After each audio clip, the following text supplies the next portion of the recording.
Bonsoir mes chers abonnés. Ce soir, je vous raconte une histoire extraordinaire qui prouve que parfois, sauver une vie peut révéler la vérité la plus inattendue. C'est l'histoire de Gabriel Moreau, vétéran de 35 ans et père célibataire dans les Alpes françaises, qui plonge dans les eaux glacées de la Durance pour sauver une femme après l'effondrement d'un pont lors de la réunion familiale. Quand il découvre l'identité de cette inconnue en robe rouge, son monde bascule. Elle est Céleste Dubois, PDG discrète de Dubois Pharmaceutique, l'entreprise liée à la tragédie qui a détruit sa famille, il y a 3 ans. Restez jusqu'à la fin pour découvrir comment un acte héroïque peut révéler la plus dangereuse des vérités. L'après-midi avait commencé sous les meilleurs auspices. Les pins des Alpes encadraient le domaine familial des Moreau, près du lac d'Annecy, en Savoie, leurs aiguilles libérant le parfum chaud de l'été. Gabriel Moreau se tenait près du barbecue, une spatule à la main, regardant son fils de 9 ans, Léo, dessiner quelque chose dans son carnet omniprésent. Le garçon avait hérité de l'attention méticuleuse de son père, documentant tout depuis l'heure d'arrivée des parents jusqu'à la marque et le modèle de chaque voiture qui remontait l'allée de gravier. Gabriel avait 35 ans, mince et marqué par des années de travail en extérieur, réparant du matériel agricole en ville. Ses mains portaient les cicatrices de 2 professions, médecin militaire et réparateur mécanique. 3 années s'étaient écoulées depuis qu'il avait perdu sa sœur Brigitte de ce que le certificat de décès appelait insuffisance respiratoire. Mais ce que Gabriel savait dans ses tripes, c'était quelque chose de bien plus sinistre. Les analgésiques prescrits qu'elle avait reçus par la pharmacie locale venaient d'un endroit sombre, connecté à la cupidité d'entreprise. Mais sans preuve, sans ressources, l'affaire n'avait mené nulle part. Autour de lui, le clan Moreau se rassemblait. Son cousin Georges s'occupait de la glacière, son rire tonitruant traversant la pelouse.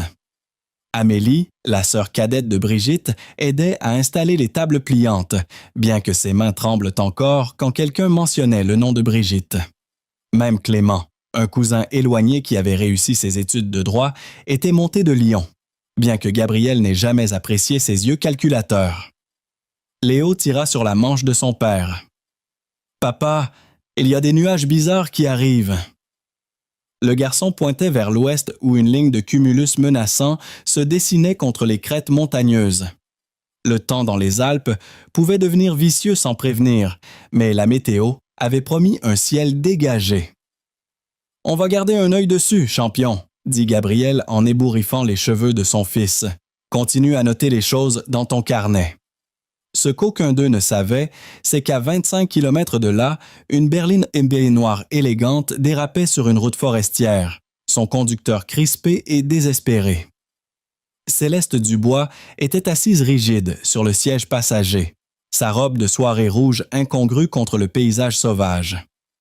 Elle avait quitté un gala de charité à Chambéry sans explication, serrant une mallette métallique verrouillée qui contenait 3 années de preuves compilées. Contrat, email, registre, et une lettre manuscrite qui hantait ses rêves. Elle avait 34 ans, l'héritière réticente de Dubois Pharmaceutique, un empire pharmaceutique que son père avait construit sur l'innovation et qu'elle avait récemment découvert sur la corruption. La mallette contenait la preuve qu'un fournisseur tiers approuvé par son père et son conseiller juridique principal avait réduit les coûts en fabriquant des médicaments contre la douleur contrefaits. Ces médicaments avaient atteint les pharmacies rurales des Alpes et ils avaient tué des gens. Céleste avait passé des mois à copier secrètement des dossiers, photographiant des documents dans le bureau de son père quand il voyageait, convainquant un comptable de niveau intermédiaire de remettre les registres fantômes. Ce soir, elle avait prévu de livrer tout à la procureure fédérale Isabelle Moreau à Grenoble, une femme connue pour s'attaquer aux malversations d'entreprise. Mais quelqu'un avait remarqué son absence du gala. Quelqu'un avait passé un appel. Le premier éclair fendit le ciel alors que le front orageux s'accélérait. Au domaine Moreau, la température chuta de 10 degrés en autant de minutes. Georges cria à tout le monde d'attraper la nourriture et de se diriger vers le pavillon principal. L'entrée de carnet de Léo lirait plus tard. 15h47, changement de vent, camions arrivés. Bizarre. Il avait repéré les 2 SUV noirs sans plaque d'immatriculation garés juste au-delà de la limite de propriété. Mais avant qu'il puisse le dire à son père, le monde explosa en pluie et chaos. La berline de Céleste fit une embardée sur le vieux pont de bois qui enjambait un affluent se jetant dans le lac. Le conducteur freina violemment. Le pont, affaibli par les crues de printemps et jamais correctement réparé, frémit. Puis, avec un bruit d'os qui se brise, les supports centraux cédèrent. La voiture bascula, glissa et plongea dans la rivière gonflée en contrebas. Gabriel le vit arriver. Un moment, il poussait Léo vers l'abri. L'instant suivant, il entendit le craquement et l'éclaboussure. Sa formation de médecin militaire prit le dessus sur tout le reste. Georges appelle le 18. Clément, va chercher des couvertures au pavillon. Amélie, emmène Léo à l'intérieur et garde-lit. Sa voix portait l'autorité de commandement de quelqu'un qui avait fait du triage de soldats blessés sous le feu. Il sprinta vers la berge, se débarrassant de sa veste, son esprit calculant la température de l'eau, la vitesse du courant, les fenêtres de survie. La voiture coulait rapidement, le nez vers le bas dans l'eau boueuse. À travers la pluie et l'obscurité, il pouvait à peine distinguer une silhouette à l'intérieur, tapant faiblement contre le verre. Gabriel n'hésita pas. Il plongea. Le froid le frappa comme un poing. La rivière bouillonnait de ruissellement, épaisse de sédiments. Il nagea dur, suivant que la forme sombre du véhicule, alors qu'il se posait sur le fond rocheux, à environ 4 mètres de profondeur. Ses poumons brûlaient déjà. Il trouva la vitre arrière du passager, cala ses pieds contre le châssis de la voiture et frappa de son coude dans le verre 1 fois, 2 fois, 3 fois. Au 4e coup, elle se brisa. L'eau inonda, égalisant la pression. Gabriel se tira par la fenêtre brisée, trouva la femme en robe rouge emmêlée dans sa ceinture de sécurité, ses yeux mi-ouverts et flous. Il sortit son couteau de poche et scia la sangle, l'attrapa sous les bras et donna des coups de pied vers la surface. Ils émergèrent dans l'air ensemble. Gabriel haleta, la pluie battant son visage, et la tira vers le rivage. Georges était là, entrant dans l'eau pour aider à les tirer tous les deux sur la berge boueuse. La mallette métallique était tombée de la voiture et gisait maintenant à moitié enfouie dans le gravier en aval. Léo, désobéissant aux ordres, s'était assez approché pour l'attraper, la serrant contre sa petite poitrine comme s'il venait de sauver la boîte à outils de son père. Gabriel allongea la femme à plat, vérifia ses voies respiratoires, palpa son pouls. Faible et filant, ses lèvres étaient bleues. Il lui pencha la tête en arrière, lui pinça le nez et délivra 2 respirations de secours. Puis il commença les compressions thoraciques, comptant à haute voix, méthodique et implacable. « Allez, marmonna-t-il, ne me lâche pas. » À la 18e compression, elle toussa. L'eau déborda de sa bouche. Elle haleta, s'étouffant, haleta encore. Ses yeux papillonnèrent, flous et terrifiés. Gabriel la tourna sur le côté, la soutenant pendant qu'elle vomissait l'eau de rivière sur les pierres. « Ça va, » dit-il doucement. « Vous êtes en sécurité. Je vous tiens. » Georges arriva avec des couvertures de laine. Amélie planait à proximité, pâle et tremblante. Le son des sirènes hurlait au loin, mais l'orage avait coupé l'électricité dans toute la vallée, et l'ambulance la plus proche était à 20 minutes sur des routes inondées. « On va l'abriter au pavillon », décida Gabriel. « Elle a besoin de chaleur et de surveillance. Georges, continue d'appeler. Dis-leur qu'on a une survivante avec une hypothermie possible. » Alors qu'il la soulevait, Céleste essaya de parler, mais sa voix sortit comme un râle brisé. « Mallette. » Elle tendit la main faiblement vers l'endroit où Léo se tenait. « Mallettette. »« On l'a, madame, » l'assura Gabriel. « Concentrez-vous juste sur la respiration. » Mais en la portant vers le pavillon, il aperçut un petit logo brodé sur le revers de son manteau trempé, un cadeau d'entreprise d'une conférence pharmaceutique. Le design fit serrer son estomac. Il connaissait ce logo. Tous ceux dans les Alpes qui avaient suivi la crise des opioïdes connaissaient ce logo du bois pharmaceutique. À l'intérieur du pavillon, Gabriel bougea avec une efficacité calme, dirigeant ses cousins comme une équipe des urgences. Ils sortirent Céleste de ses vêtements mouillés et l'habillèrent de couches thermiques sèches. Il surveilla sa température, vérifia ses pupilles, écouta ses poumons pour des signes d'aspiration. Elle était stable, mais désorientée, glissant dans et hors de la conscience. « Appelez-moi Céleste », chuchota-t-elle à un moment donné quand Léo lui demanda son nom. « D'accord, Céleste, vous allez bien. Reposez-vous juste. » Léo s'assit en tailleur dans le coin, la mallette à côté de lui, son carnet ouvert à une page fraîche. Il écrivit « Papa l'a sauvé 16h51. Mallette, métal lourd, serrure. » Il dessina l'écusson familial des Moreau gravé au-dessus de la cheminée du pavillon, puis ajouta un plus petit dessin du visage de la femme. Paisible maintenant dans le sommeil. Georges revint du téléphone satellite, son expression troublée. Il tira Gabriel à l'écart. « J'ai réussi à joindre l'hôpital. Ils envoient quelqu'un dès que les routes seront dégagées. Mais Gabriel, j'ai attrapé un bulletin d'information sur la bande AM. Il y a une alerte de personnes disparues pour Céleste Dubois, PDG de Dubois Pharmaceutique. Dernière fois vue quittant un gala à Chambéry, se dirigeant vers l'est. » Gabriel regarda la femme qui dormait agitée sur le canapé. Puis il regarda la mallette. Puis il regarda son fils qui observait tout avec ses yeux silencieux et intelligents. « Elle est la PDG, dit-il lentement, de l'entreprise qui a fabriqué les pilules qui ont tué Brigitte. » « Qu'est-ce que tu vas faire? » demanda Georges. Gabriel resta silencieux pendant un long moment. Dehors, l'orage faisait rage. À l'intérieur, le feu crépitait. Il pensa au serment d'Hippocrate qu'il avait prêté comme médecin, protéger la vie, ne pas nuire. Il pensa aux derniers jours de Brigitte, sa lutte désespérée contre la douleur qui avait spiralé en dépendance, puis overdose, puis mort. Il pensa à Léo, qui l'observait, apprenant de lui ce que signifiait être un homme d'honneur. « Je vais la garder en vie, » dit Gabriel doucement. « Et puis je vais découvrir pourquoi elle fuyait. » À l'aube, l'orage était passé, mais le monde extérieur avait été transformé. Des camions de nouvelles satellites bordaient la route boueuse. Un député du shérif était arrivé, posant des questions polies. L'histoire se répandait déjà. PDG sauvé de la rivière par un vétéran local. Céleste s'était réveillée complètement vers 5 heures du matin, l'esprit clair, la voix plus forte.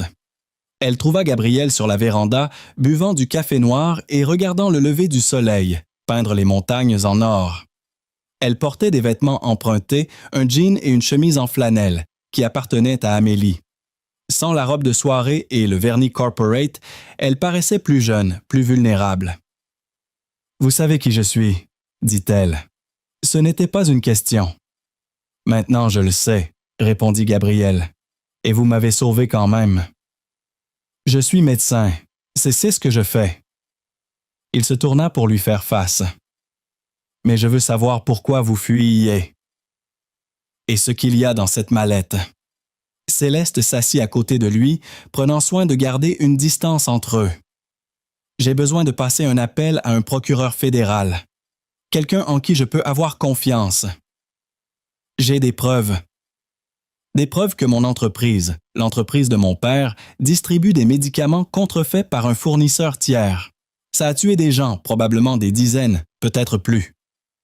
La mâchoire de Gabriel se serra. Ma sœur, Brigitte Moreau. Il y a 3 ans.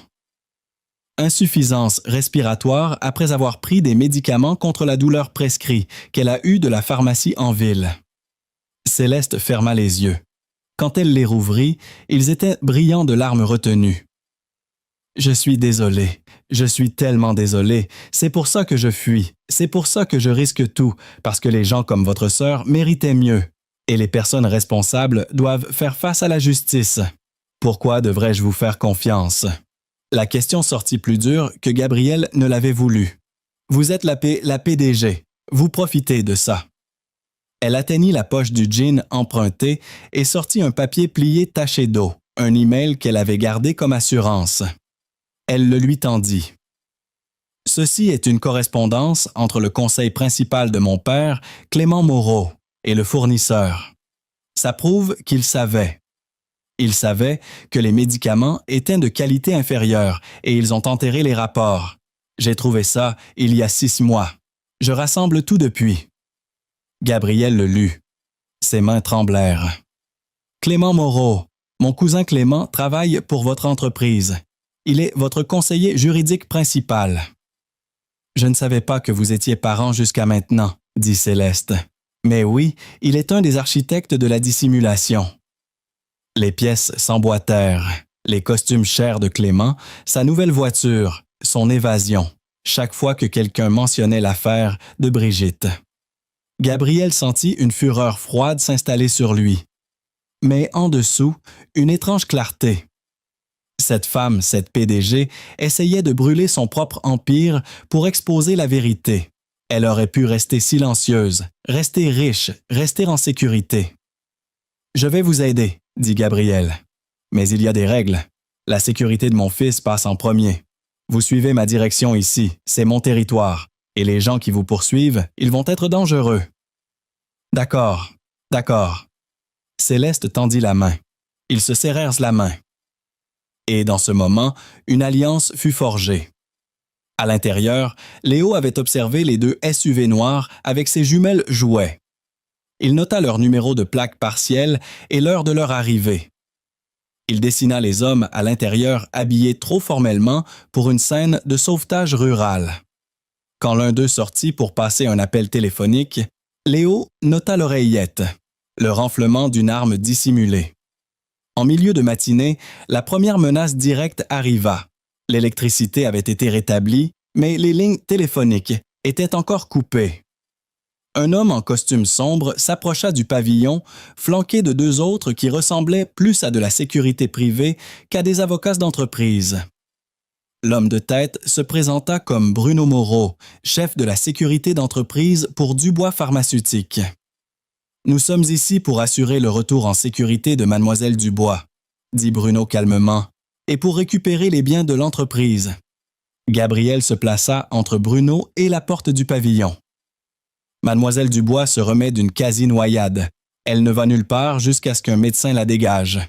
Et toute propriété à laquelle vous faites référence reste en place jusqu'à ce que le shérif en décide autrement. Le sourire de Bruno n'atteignait pas ses yeux.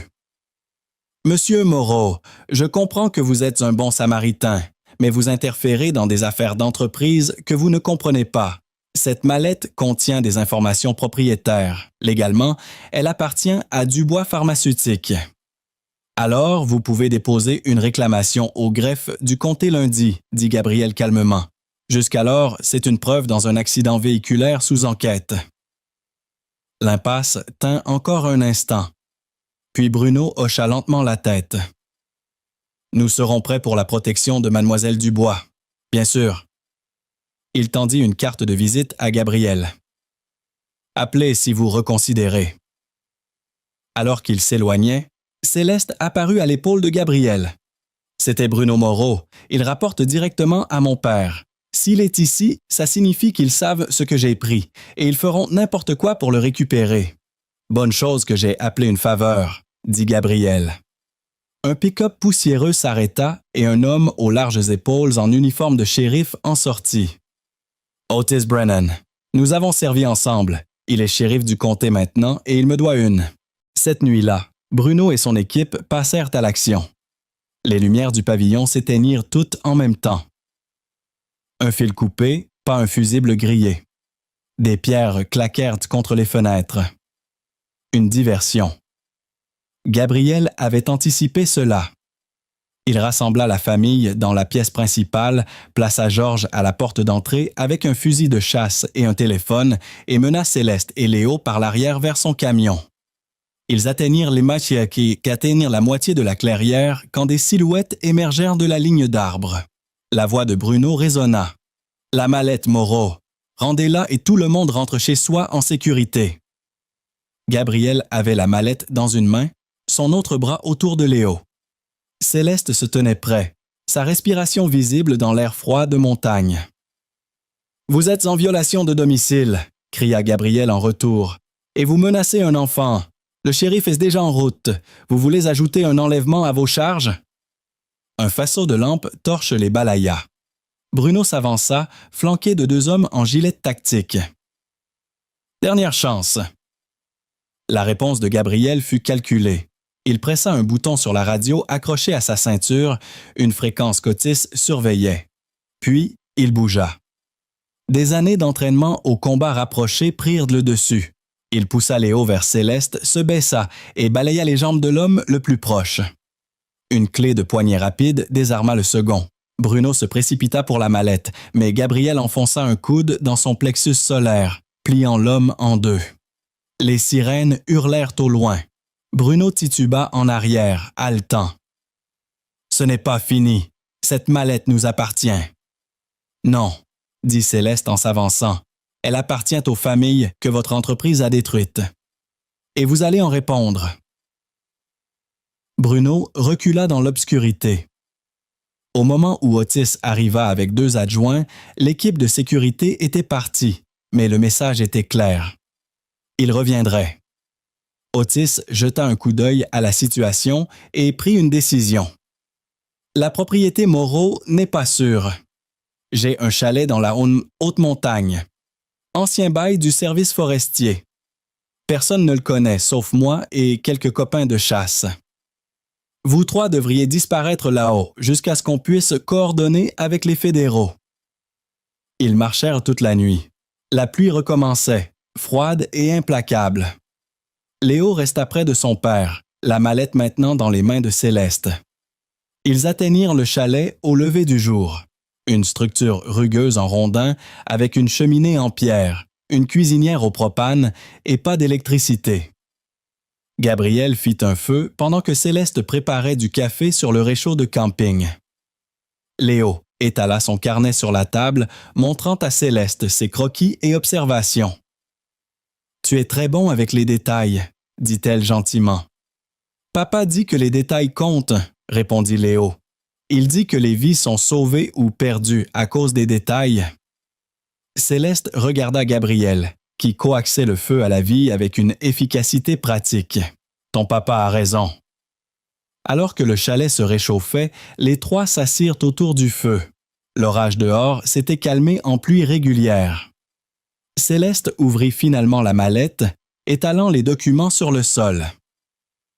Elle expliqua la chaîne d'approvisionnement, comment une entreprise pharmaceutique légitime avait externalisé la production pour réduire les coûts, comment Clément Moreau avait enterré les rapports de sécurité, comment son père, William Dubois, avait approuvé les paiements pour faire taire les lanceurs d'alerte. « J'ai trouvé une lettre », dit doucement Céleste.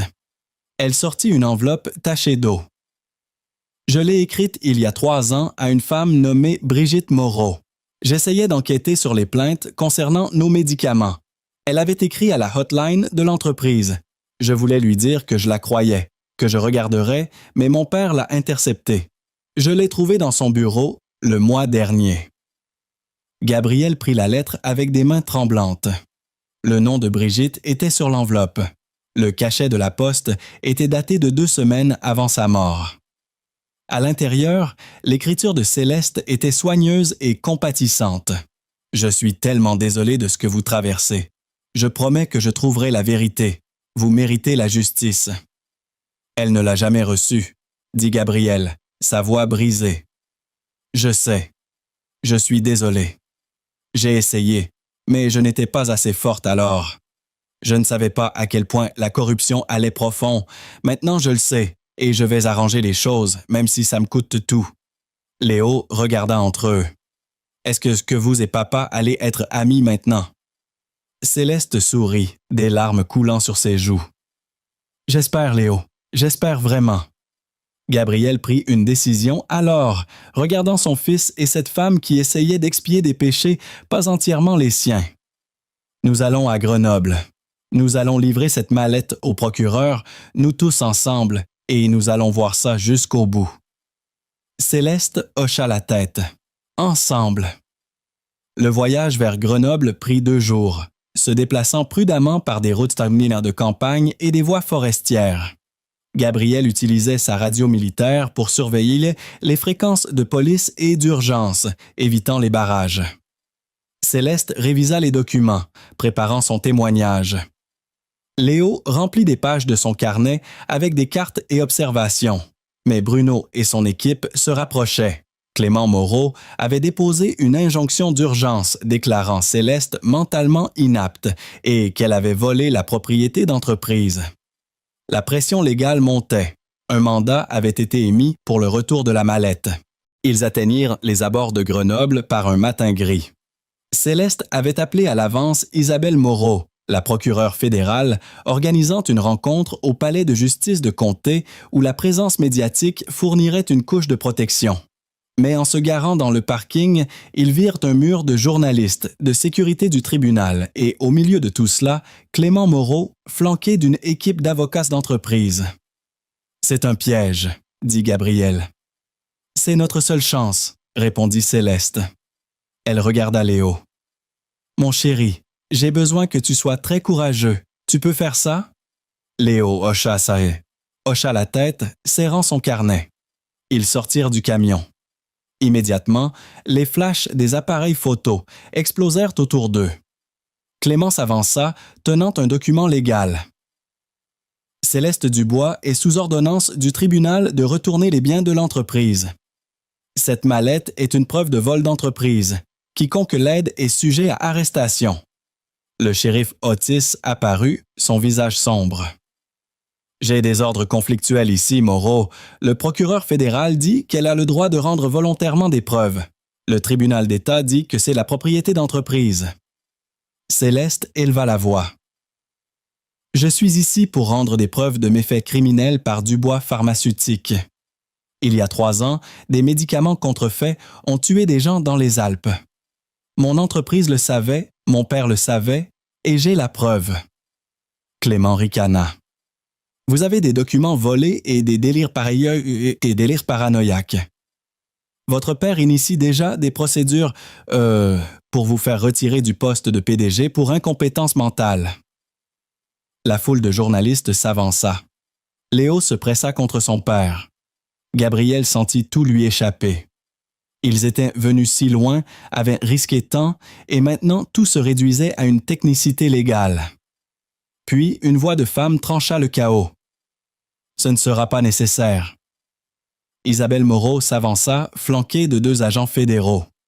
Elle avait 50 ans, aux cheveux argentés, avec le port de quelqu'un qui avait combattu des géants d'entreprise avant. Je suis la procureure fédérale assistante Isabelle Moreau, et je suis ici pour informer le tribunal que le gouvernement fédéral mène sa propre enquête sur Dubois Pharmaceutique depuis les 6 derniers mois. Clément pâlit. C'est impossible. Pas impossible, dit Isabelle calmement.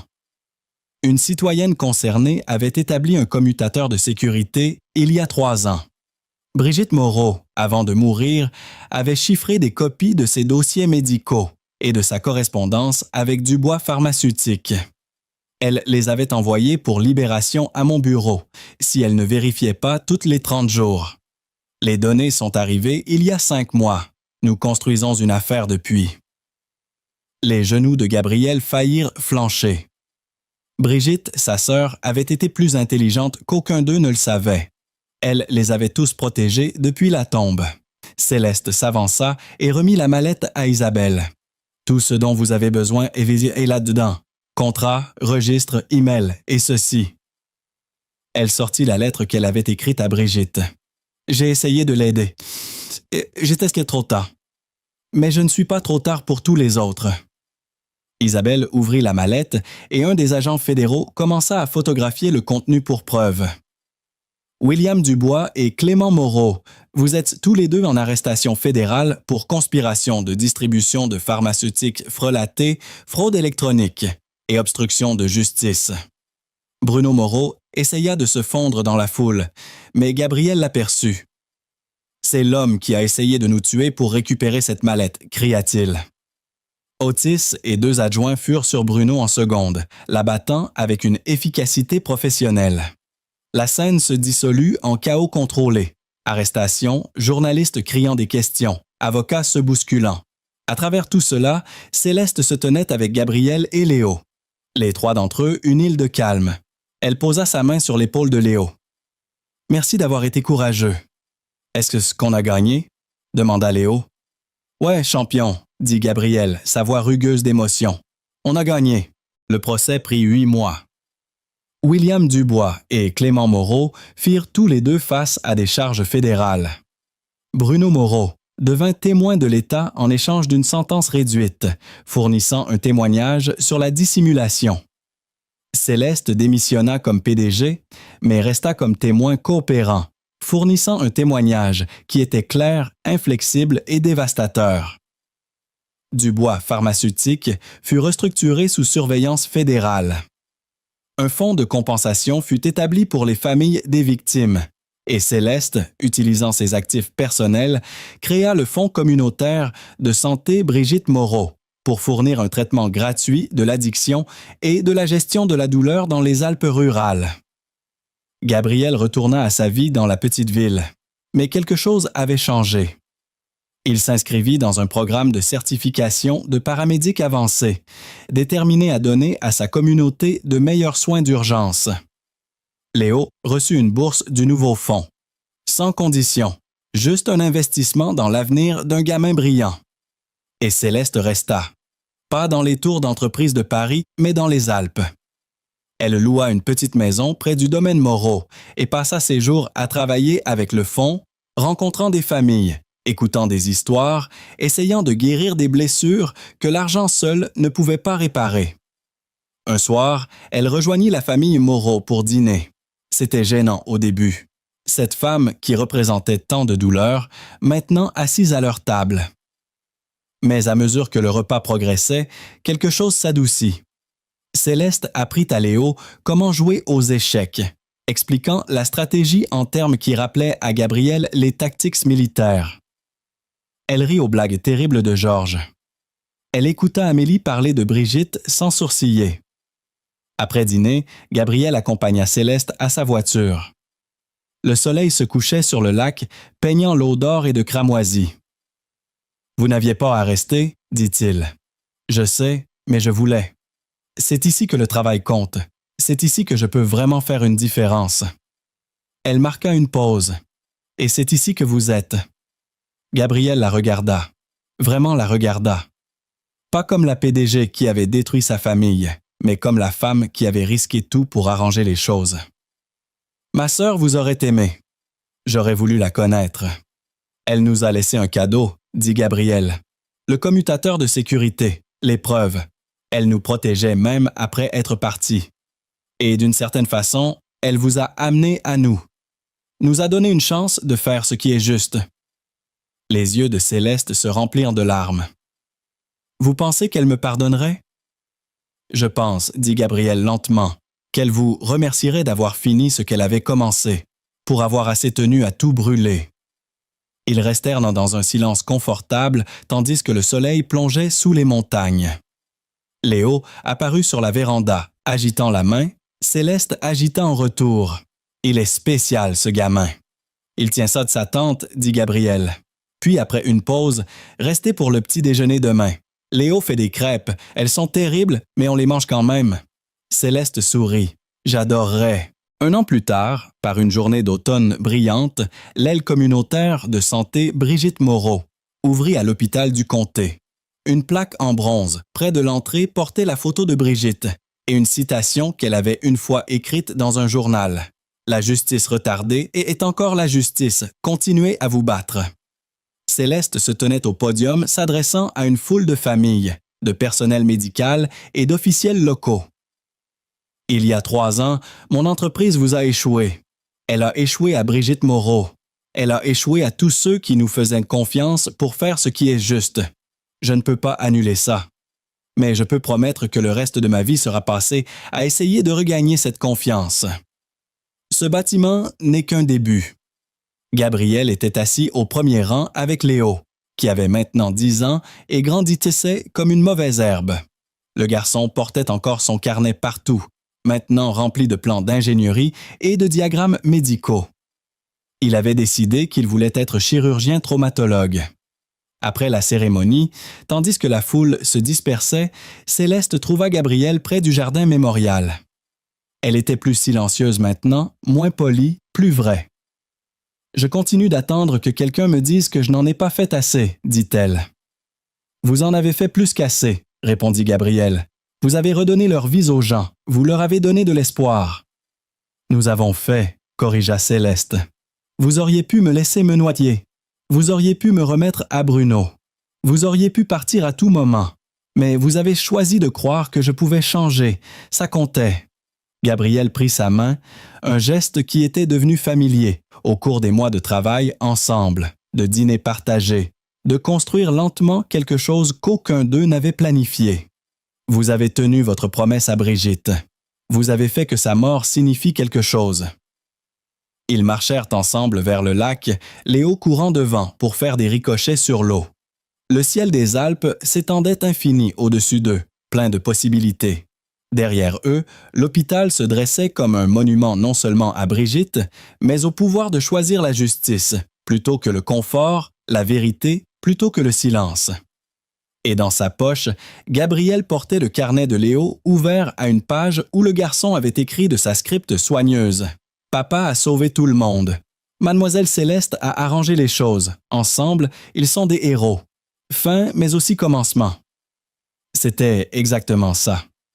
Une fin et un commencement, liés ensemble par le courage, le sacrifice et le travail lent et dur de la rédemption.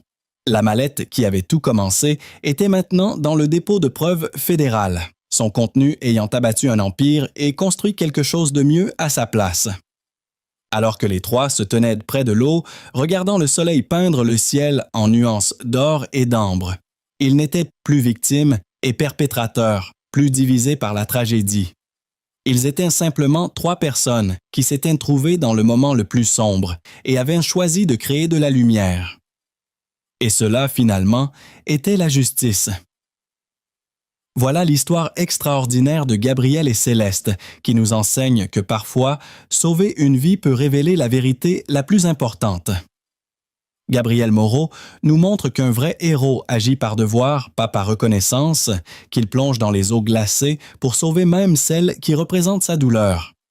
Cette histoire nous rappelle que la justice peut naître des moments les plus inattendus, que les vrais coupables ne sont pas toujours ceux qu'on croit et que parfois, une mallette de preuves peut changer le destin de milliers de familles. Céleste Dubois nous enseigne qu'il n'est jamais trop tard pour choisir ce qui est juste, même quand cela signifie détruire tout ce qu'on a construit. Sa transformation de PDG complice en lanceuse d'alerte courageuse prouve que la rédemption est possible pour ceux qui ont le courage de la chercher. Et Brigitte, même dans la mort, nous montre que lutter pour la vérité peut protéger les autres au-delà de notre propre existence. Son commutateur de sécurité a sauvé sa famille et révélé la corruption qui tuait innocents. Dans notre monde où les entreprises semblent parfois plus puissantes que la justice, souvenons-nous de cette famille qui a refusé de se taire, de cette alliance improbable entre un sauveteur et celle qui l'a sauvé. Car parfois, les héros naissent dans les moments où tout semble perdu. Et vous, mes chers abonnés, croyez-vous aux secondes chances? Partagez en commentaire vos réflexions sur le pardon et la rédemption. Et rappelez-vous que la vraie justice se construit geste par geste, choix par choix.